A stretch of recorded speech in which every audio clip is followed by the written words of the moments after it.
तो हेलो मेरे प्यारे दोस्तों, मैं आप लोग के लिए सामाजिक विज्ञान के लिए कक्षा 9 का पेपर, वो भी अर्धवार्षिक परीक्षा के लिए 2024-25 का पेपर जो यहाँ से लेके आ चुका हूँ। तो अगर आप लोग हमारे चैनल पर पहली बार आए हैं तो हमारे चैनल को सब्सक्राइब करने के साथ साथ इस वीडियो को लाइक करने के बाद अपने दोस्तों तक इस वीडियो को ज़रूर से शेयर कर दीजिएगा ताकि वो भी हमारे साथ जुड़ सके। तो चलिए वीडियो को बिना देर करते हुए पेपर जो है से मैं यहाँ से आप लोग को हल कराता हूँ। तो सबसे पहले हमारा यहाँ पर खंड आ दिया गया है।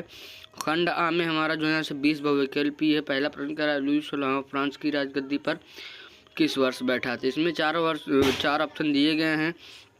यहाँ पर पहला वाला 1774 ईस्वी जो है से इसका सही उत्तर हो जाएगा। उसके बाद ऐसे रूसो कौन था। रूसो हमारा जो है से एक दार्शनिक था। उसके बाद यहाँ से रॉबर्ट ओवन कौन था। यहाँ पर हमारा तीसरा उसका हो जाएगा अंग्रेज निर्माता। उसके बाद यहाँ से चौथा पॉइंट कह रहा है लेनिन के बाद किसने शासन किया। तो यहाँ पर हमारा कह रहा है लेनिन के बाद जो है से किसने शासन किया। तो यहाँ पर उसके बाद प्रथम विश्व युद्ध किस वर्ष समाप्त हुआ। इसमें हमारा जो यहाँ पर चार विकल्प, इसमें हमारा 1918 का उत्तर हो जाएगा। उसके बाद ऐसे छठा प्रश्न कह रहा है डेमोक्रेसिया शब्द किस भाषा से संबंधित है। जिसमें चार विकल्प दिए गए हैं। इसमें हमारा तीसरा वाला यूनानी बिल्कुल सही उत्तर हो जाए। उसके बाद यहाँ से सातवां प्रश्न कह रहा है सामाजिक आर्थिक समानता का समर्थक है। आप इसमें हमारा चार विकल्प दिए गए हैं। इसमें हमारा समाजवाद यहाँ से बिल्कुल सही उत्तर हो जाएगा। उसके बाद आठवां प्रश्न कह रहा है महान दार्शनिक वॉल्टेयर ने किस देश की क्रांति प्रभावित किया। यहाँ पे हमारा फ्रांस जो है इसका सही उत्तर हो जाएगा। उसके बाद नौवां प्रश्न कह रहा है लोकतंत्र में संप्रभुता निहित होती है। चाहे इसमें हमारे चार विकल्प दिए गए, जनता में जो है इसका सही उत्तर हो जाएगा। उसके बाद 10वां प्रश्न कह रहा है भारत का संविधान कब लागू हुआ। तो यहाँ पर हमारा भारत का संविधान 26 जनवरी 1950 को लागू हुई है। तो हम लोग सभी लोग जानते हैं। जिसमें हमारा तीसरा वाला जो है विकल्प सही जो है उत्तर हो जाएगा। उसके बाद 11वां प्रश्न कह रहा है किस राज्य के तट रेखा सबसे लंबी है। यहाँ पे हमें बताना है कि किस राज्य की तट रेखा जो है से अधिक लंबी है। तो इसमें चार विकल्प दिए गए हैं। चार में से हमारा जो है यहाँ पर इसका सही उत्तर गुजरात जो है से हो जाएगा। उसके बाद यहाँ से हमारा 12वां प्रश्न कह रहा है भारत का क्षेत्रफल है। तो यहाँ पे बताना है कि भारत के क्षेत्रफल कितना है 32,87,263 वर्ग किलोमीटर।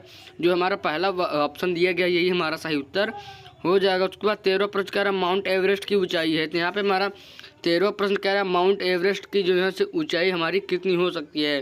तो यहाँ पे हमारा पहला वाला ही यहाँ पर 8844 मीटर सही उत्तर हो जाएगा। उसके बाद 14वां प्रश्न कह रहा है भारत में बहने वाली सबसे लंबी नदी कौन सी है। तो यहाँ पे हमें बताना है कि भारत में बहने वाली सबसे लंबी नदी हमारी जो है यहाँ से कौन सी। उसके बाद 15वां प्रश्न कह रहा है ग्रीष्म ऋतु में उत्तरी मैदान में बहने वाली पवन कहलाती है। तो तीसरा वाला लू सही हो जाएगा। उसको 16 प्रश्न कह रहा है वह कौन सा विकसित देश है जहाँ पास कोई प्राकृतिक संसाधन न होने से भी धनी है। तो यहाँ पर उसको आप लोग 17वां प्रश्न कह रहे हैं किसी अर्थव्यवस्था का सर्वाधिक श्रम अवशोषण क्षेत्र कौन सा है। तो यहाँ पर हमारा चार विकल्प में पहला वाला जो है सही उत्तर। उसके बाद यहाँ पर पहला वाला। उसके बाद 18वां प्रश्न कह रहा है अर्थव्यवस्था में जनसंख्या को शामिल किया गया है। इनमें से यहाँ पर सभी यहाँ पर सही उत्तर हो जाएगा। उसके बाद यहाँ से 19वां प्रश्न का विनिर्माण उद्योग किस क्षेत्र के अंतर्गत आते हैं। इसमें हमारा चार विकल्प दिए। चार में से हमारा यहाँ पर हमारा जो है से सही उत्तर हो जाएगा। उसके बाद 20वां प्रश्न का पालमपुर गांव की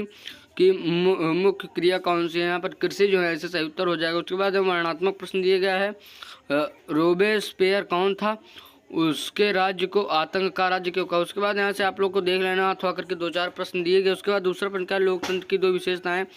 इसी प्रकार से आप लोग को यहाँ पर कुछ प्रश्न दिए गए हैं। सभी प्रश्नों को आप लोग को अच्छी प्रकार से तैयार कर लें। उसके बाद 14वां प्रश्न कह रहा है वस्तुओं की सेवाओं के उत्पादन के लिए 4 आवश्यकताओं का वर्णन कीजिए अथवा मानव पूंजी में शिक्षा का भूमिका को स्पष्ट कीजिए। उसके बाद हम वर्णनात्मक 2 यहाँ पर हमारा कह रहा है उत्तर लगभग 150 शब्दों में दीजिए।